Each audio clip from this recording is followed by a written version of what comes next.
নমস্কার বন্ধুরা, আমি দেবার্ঘ আবারও হাজির হয়েছি the legend and history 365 YouTube চ্যানেলের পর্দায় মহানায়িকা সুচিত্রা সেন সংক্রান্ত একটি অজানা তথ্য নিয়ে। আপনারা কি জানেন, মহানায়িকা সুচিত্রা সেন একসময় সন্ন্যাসিনীর জীবন বেছে নিতে চেয়েছিলেন, আর দাদা সাহেব ফালকের মতো একটি গুরুত্বপূর্ণ পুরস্কারকেও অবলীলায় প্রত্যাখ্যান করেছিলেন। কিন্তু কেনই বা তিনি সন্ন্যাসিনীর জীবন বেছে নিতে চেয়েছিলেন, আর কোন কারণেই বা দাদা সাহেব ফালকের মতো একটি গুরুত্বপূর্ণ পুরস্কারকেও তিনি প্রত্যাখ্যান করলেন? এই সংক্রান্ত নানান অজানা তথ্যাদি নিয়েই রয়েছে আজকের বিশেষ প্রতিবেদন। তো চলুন শুরু করা যাক।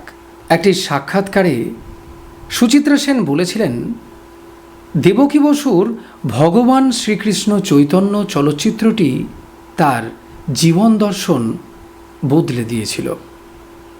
এরপর তিনি বেলুড় মঠে গিয়েছিলেন এবং সেখানে তার নাম রাখা হয়েছিল মনোরমা। আধ্যাত্মিকতার প্রতি তার গভীর আকর্ষণ ছিল।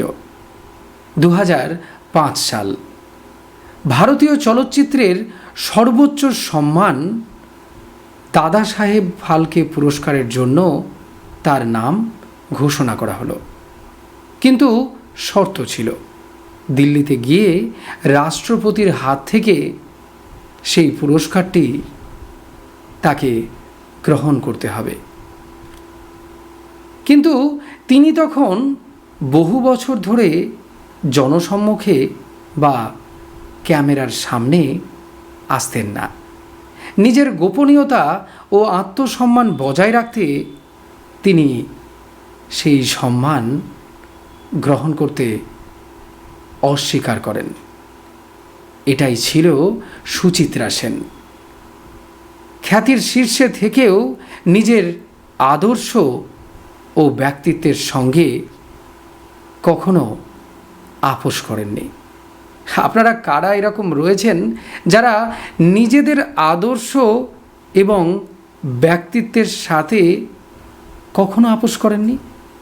নাকি 2 টাকার বিনিময়ে নিজের চরিত্র বিক্রি করে দিয়েছেন? অবশ্যই কমেন্ট বক্সে কমেন্ট করে জানাতে ভুল করবেন না। আর চ্যানেলটি ভালো লেগে থাকলে সাবস্ক্রাইবের পাশাপাশি পাশে থাকা বেল আইকনটিও প্রেস করার জন্য অনুরোধ রইল। নমস্কার।